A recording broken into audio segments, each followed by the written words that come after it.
ಎಲ್ರಿಗೂ ತುಂಬ thanks. Chandanavana team ಮತ್ತು ಹಂಸಲೇಖ ಸರ್ ಫಸ್ಟ್ ಟೈಮ್ ನನಗೆ ಇದು ಅವಾರ್ಡ್ ಕೊಡ್ತಾರೆ. ನನಗೊಂದು ಲೈಫಲ್ಲಿ ಒಂದು ಅಚೀವ್ಮೆಂಟ್ ಇದೆ. ಸಲಗ ಆದಮೇಲೆ ಭೀಮಾ. ನಾನು ಒಂದು ಜ್ಞಾಪಿಸ್ಕೋತೀನಿ, ನಾನು ನಟ ಆಗಬೇಕು ಅಂತ ಎಲ್ಲ ಪತ್ರಕರ್ತರ ಸುಮಾರು ಜನರ ಹತ್ರ ಹೋಗ್ತಿದ್ದೆ, ಕೇಳ್ತಿದ್ದೆ, ಪರಿಚಯ ಇರಲಿಲ್ಲ. ಆಗ ಸ್ಪೆಷಲಿ ಈ ಅವಾರ್ಡ್ನ ಅವ್ರಿಗೆ ಅರ್ಪಿಸ್ಬೇಕು. ಯಾಕೆಂದರೆ ತುಂಗ ರೇಣುಕಾ ಅಕ್ಕ ಅಂತ ಒಬ್ಬರಿದ್ದಾರೆ ಪತ್ರಕರ್ತರು, ತುಂಬ ಹಿರಿಯ ಪತ್ರಕರ್ತರು. ಅವ್ರ ಮನೆಗೆ ಹೋಗಿ ಒಂದ್ಸರಿ ಕೇಳಿದ್ದೆ, ನಾನು ನಟನೆ ಮಾಡಬೇಕು, ಎಲ್ರದ್ದು ಬರೀತೀರ, ನಂದೊಂದು ಬರ್ಕೊಡಿ ಅಂದಾಗ, ನೀನೇನು ಮಾಡಿದ್ದೆ? ಏನೂ ಮಾಡಿಲ್ಲ ಅಂತ. ಸರಿ, ಯಾವ ಫೋಟೋ ಇದೋ ಕೊಡಿ ನೋಡೋಣ. ಅದ್ಯಾವುದೋ ಒಂದು ಫೋಟೋ ಕೊಟ್ಟೆ, ಅದು ನನಗೆ ಮಾತ್ರ ಚೆನ್ನಾಗಿ ಕಾಣ್ತಾ ಇತ್ತು. ಅದನ್ನ ಇಟ್ಕೊಂಡು ತುಂಬ ಚೆನ್ನಾಗಿ ಬರೆದ್ರು. ತುಂಬ ಚೆನ್ನಾಗಿ ಬರೆದ್ರು ಅದನ್ನು ನನ್ನ ಬಗ್ಗೆ. ಅದು ನಾನು ಒಂದು ತಿಂಗಳ ಕಾದು ಅದು ನಾನೇ ಒಂದು 10 ಪುಸ್ತಕ ತೊಗೊಂಡು ಬೇಕು ಅಂತ ಎಲ್ರಿಗೂ ಕೊಟ್ಟು ಓದಿಸ್ದೆ, ಹಿಂಗೆ ಮಾಡ್ತಾ ಇದ್ದೀನಿ ಅಂತ. ಸೊ ಪತ್ರಕರ್ತರ ವಲಯ ಅಂದರೆ ನಿಮ್ಮ ಮೇಲೆ ಅಪಾರವಾದ ಗೌರವ ಇದೆ.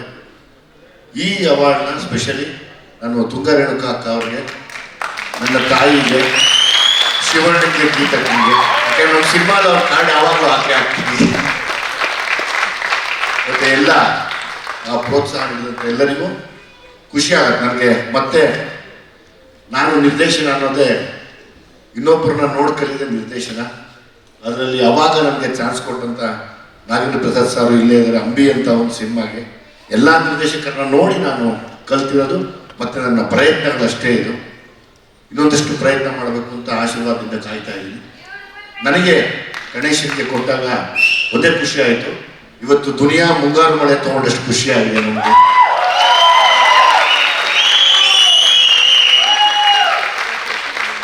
ಪ್ರೀತಿ ಆಶೀರ್ವಾದ ಸದಾ ಹೀಗೆ ಇರಲಿ. ಎಲ್ಲ ವಿಜಯ್ ಪರಮಸಾಗರ ಆಗ್ಬೋದು, ಶರಣೂರು ಆಗ್ಬೋದು, ಶ್ಯಾಮ್ ಆಗ್ಬೋದು. ಶ್ಯಾಮ್ ಅಂತೂ ದೊಡ್ಡ ಕ್ರಿಟಿಕ್ ಯಾವಾಗಲೂ. ಸಕ್ಕತ್ತಾಗಿದೆ ಭಾಷೆ ಅಂದ್ಬಿಟ್ಟು ಬೇರೆ ಬರ್ದ್ಬಿಡೋರು. ಯಾಕೆ ಇಲ್ಲ ಭಾಷೆ ನಾನೇನು ಮಾಡಲಿ, ಇರೋದಾಗಿ ನಾನು ಬರ್ತಿದ್ದೀನಿ ಅಂದ್ಬಿಡೋರು. ಒಳ್ಳೆ ರಾಮಾಯಣ ಆಯ್ತಲ್ಲಪ್ಪ ಅಂತಿದ್ದೆ. ನಾನು ಫಸ್ಟ್ ಕರೆದಾಗಲೇ ಕೇಳಿದೆ, ಅಪ್ಪ ಸುಮ್ಮನೆ ಕರೆಯಂಗಿದ್ರು ನಾನು ಬರೋಲ್ಲ ಅಂತ. ಅವಾಗಲೂ ನಿಮ್ಗೆ ಯಾಕೆ ಬನ್ನಿ ನೋಡೋಣ, ನಿಮ್ಗೆ ತೋರಿಸ್ತೀನಿ ಅಂದ್ಬಿಟ್ಟು. ಇಲ್ಲ, ನೀವು ಯಾವಾಗಲೂ ಹೇಳ್ದಂಗೆ ನಡ್ಕೊಂಡಿಲ್ಲ. ಅಂದರೆ ನನ್ನ ಖುಷಿ ಏನು ಅಂದರೆ ಪತ್ರಕರ್ತರು ಇಸ್ ಲೈಕ್ ಅಗೇನ್ ಸಿನಿಮಾದ ಒಂದು ತುಂಬ ಶಾರ್ಪ್ ಆಗಿ ನೋಡುವಂಥ ಒಂದು ಸ್ಥಾನ. ಅಂದರೆ ಒಂದು ಆರ್ಮಿ ಥರ ನೀವು.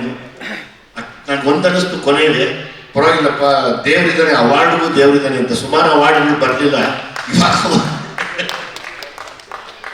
ಇವತ್ತು ನೀವೆಲ್ಲ ಸೇರಿ ಕೊಡ್ತಿರೋದೇ ತುಂಬ ದೊಡ್ಡ ವಿಷಯ. ನಾನು ಮೊನ್ನೆ ಬಂದಾಗಲೂ ಕೇಳಿಕೊಂಡೆ, ಬರೀ ಕನ್ನಡ ಮಾತ್ರ ಅಲ್ಲ, ಸುಮಾರು ಮಲಯಾಳಂ ಸಿನಿಮಾಗೆ ನಮ್ಮ ಬೆಂಗಳೂರು ವಾಸ್ತುವಾಗಿದೆ. ಸುಮಾರು ಸಿನಿಮಾ ಸೂಪರ್ ಡೂಪರ್ ಹಿಟ್ ಆಗಿರೋದು ಮಲಯಾಳಂ ಸಿನಿಮಾ ನಮ್ಮ ಬೆಂಗಳೂರಿಂದ.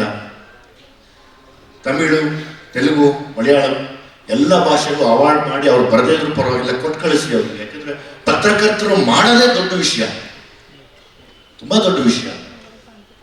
ಒಂದು ಕಡೆ ನಿಮ್ಮ ಮೇಲೆ ಕೋಪನೂ ಇರುತ್ತೆ, ಒಂದು ಕಡೆ ಭಯನೂ ಇರುತ್ತೆ, ಯಾಕಪ್ಪ ಬೇಕು ಸವಾಸ ಅಂತ. ಒಂದ್ಸರಿ ಪ್ರೀತಿನೂ ಇರುತ್ತೆ. ಇದೆಲ್ಲ ಸೇರಿ ನೀವು ಕೊಟ್ಟಾಗ ತುಂಬ ಸಾರ್ಥಕ ಆಗ್ತದೆ ನನಗೆ. ಸೊ ಹಂಗಾಗಿ thank you very much. Ajay Kumar sir, ನಿಮ್ಮ ನಿರ್ದೇಶನದಲ್ಲಿ ಮತ್ತಷ್ಟು ಸಿನಿಮಾಗಳು ನಮ್ಗೆಲ್ರಿಗೂ ಸಿಗ್ಬೇಕು ಅನ್ನೋದು ನಮ್ಮ ಆಸೆ. ಒಂದ್ಸೆಕೆಂಡ್ ಕಮರ್ಷಿಯಲಿನೂ ಸಕ್ಸಸ್ ಆಗಬೇಕು, ಒಳ್ಳೊಳ್ಳೆ ಕ್ರಿಟಿಕ್ ಅವಾರ್ಡು ಬರಲಿ ವಿಜಯ್ ನನಗೆ. ನನ್ನ ಜೊತೆ ಕೆಲಸ ಮಾಡೋದಂತ ನನಗೆ ಈ ಡೈರೆಕ್ಷನ್ ಟೀಮು ಕೂಡ ಇದನ್ನು ಅರ್ಪಿಸ್ತೀನಿ. Thank you very much. Thank you so much sir. ಇದೀಗ ನೀವೆಲ್ಲರೂ ಕಾಯ್ತಾ ಇರೋ